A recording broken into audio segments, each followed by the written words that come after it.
heads from the various associations in Ghana. Ladies and gentlemen, good morning to all of you. This marks a very important day for us as an employment agency established by an Act of Parliament at 887 with our command under Section 2, which talks about the facilitation, development, coordination, supervision, and creation of jobs for the youth of this country. Under the effective chairmanship of Mr. Samuel Oku, since 2017, the agency has been reviewing our models since its inception in 2007. And we came to the firm conclusion that as an agency moving forward, we need to look at avenues or models that will create sustainable jobs for the youth of this country. I.e., we have been since 2017, which are innovative and first of its kind as an agency. Be it the job center that we have. For instance, this room that we are having this press conference is the job center for the Youth Employment Agency with the mandate of facilitating job opportunities for the youth of this country.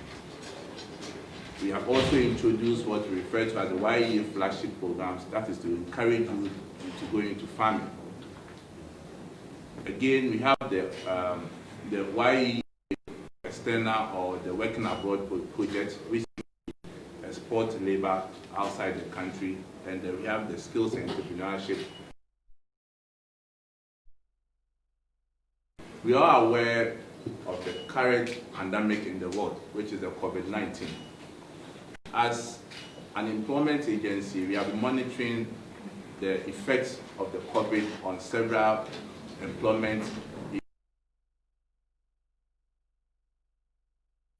One avenue that has been hardly hit by this COVID-19 is our sports fraternity.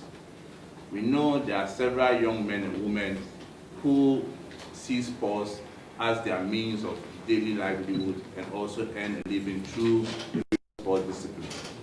As an agency mandated to provide job opportunity, also to facilitate job opportunity for the youth of this country, we know that every youth in this country matters to us. And again, in our quest to create a sustainable job for the youth of this country, we need to look around and make sure that all sectors of the economy provide support for the youth of the country.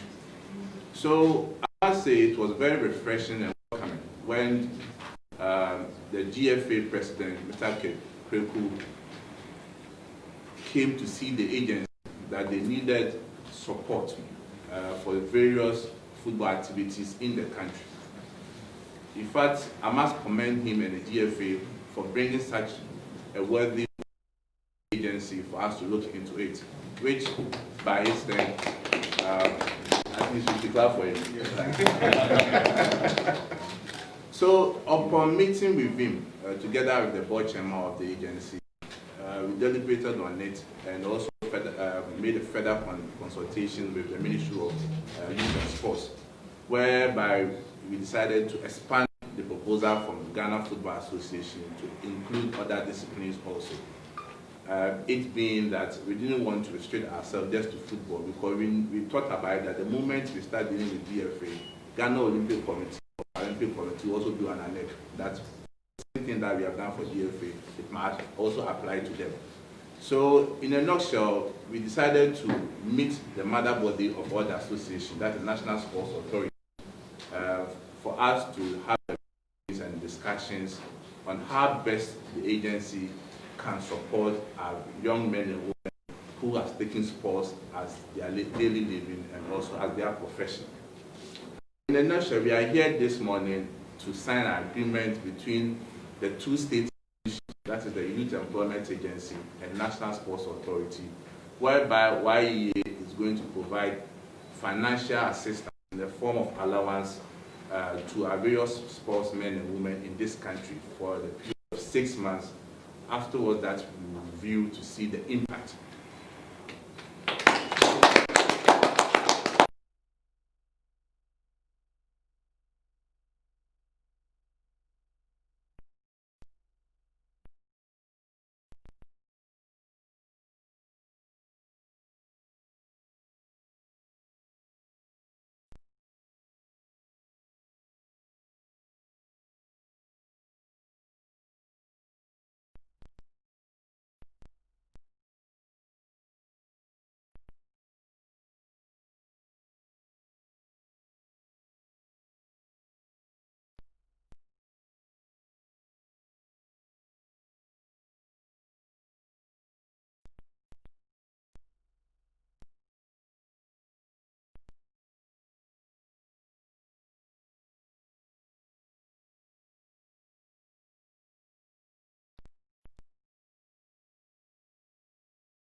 people programs.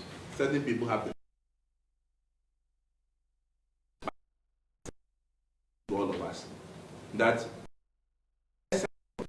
we know the various sports disciplines are being done or being performed by the youth.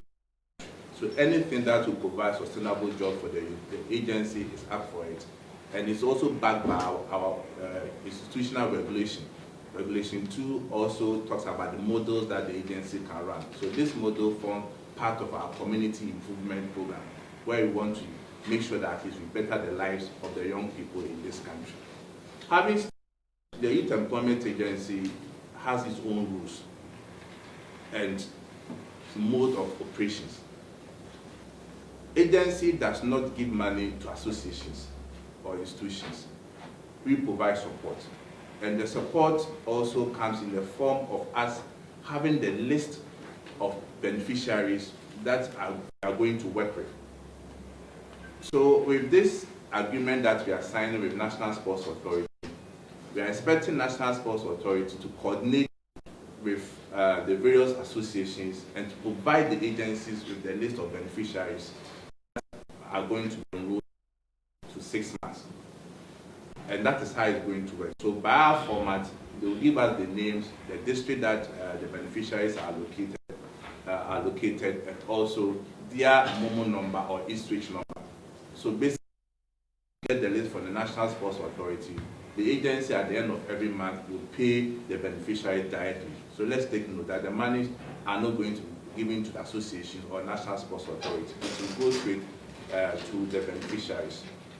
Having stated that, as an agency, we all know we have been in the news for good and bad reasons in the past. And we have worked very hard to maintain discipline and also for us to rebuild whatever has happened in the past. And therefore, sometimes when these issues come about recruiting people for certain programs, certain things like a job for the boys. But I must send a word of caution to all of us that the essence of this agreement is to help our young men and women who have taken sports as their form of living.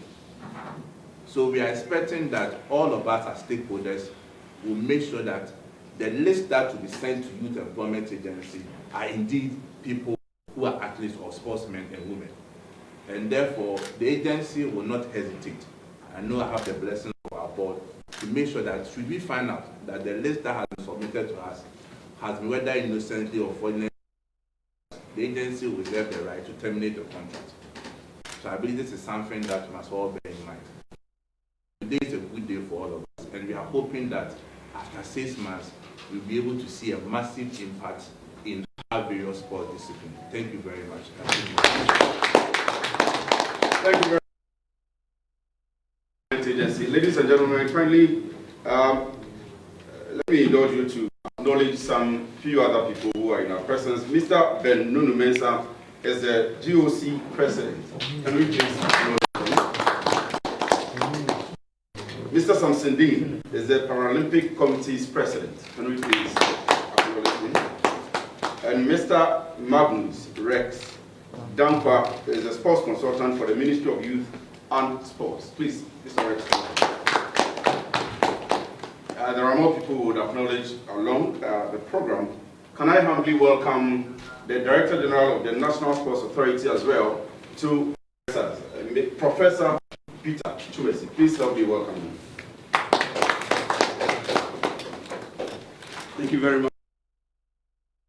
The chairman of the two agencies that are gathered, the colleague, CEO Justin Kudiak, the president of GFA, my own brother, and also brother of the GOC, Mr. Nunu Mensah is here.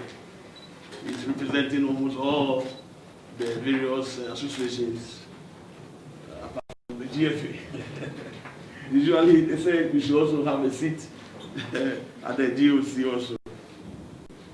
The National Paralympic Committee of Ghana president here, the presidents of various federations and associations of sports, the leaders and executives from the Ministry of Labour and also the Youth and Sports, the media, ladies and gentlemen. I think, as my own colleague indicated, today is a very happy day.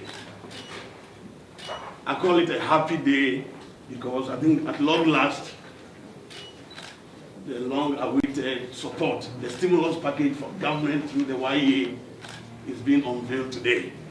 And we are so grateful to the President, His Excellency Nana Akufo-Addo, and his cabinet and government for this great support that is offering to the fraternity of sports. I think we all know the impact of COVID-19 on all activities, not excluding sporting ones in Ghana. And when we say that, we must amplify this for Ghanaians to understand that currently, as we speak, all our sporting teams Ghana, the GFA is not excluded, have all been seriously affected, and currently they are all at home within Ghana. They are not able to go out to compete. They are not able to organize even local competitions. And our young men and women who solely depend on this particular trade are seriously affected. It's in order that the government, a very responsible government, will also extend such a support through YEA, and we want to commend the President, appreciate him for the support. Currently, the President has relaxed a bit of the restrictions to allow our elite athletes, including those from football, athletics, boxing, to be able to train, not competitive sports, but to be able to train within our sporting facilities. But it's been a challenge to many of them. If you look at the budget that is also even made available to the entire National Sports Authority, I think for a very long time, we realized that it has not been reviewed that much, despite the great achievement by our own Honorable Minister, Honorable Ezekiel, to be able to even add 10 new sporting facilities to Ghana and to renovate also the existing 5 sports stadia. Accra Sports Stadium, I think you all can see the work almost done. Kumasi is getting also facelift. Also, Esipon is also being patched. And so many. Despite the amount of budget which is usually mentioned in Parliament, that also usually triggers loss of laughter. The whole Ministry of Youth and Sports that receives about 40 million Ghana cedis. If you change it to dollars, you are counting something less than even 10 or 5 million US dollars for the whole sports. Sports fraternity currently, as we speak, we have 44 federations and associations, all developing sports and promoting it in various disciplines. And you can imagine such a budget, ministry alone, that 40 million is not to write about. So it reached the point that sports in Ghana, mainly, we believe that we can promote it through partnership and collaboration with the corporate Ghana and also agencies like the YEA that we are seeing today, that they have demonstrated that indeed they are partners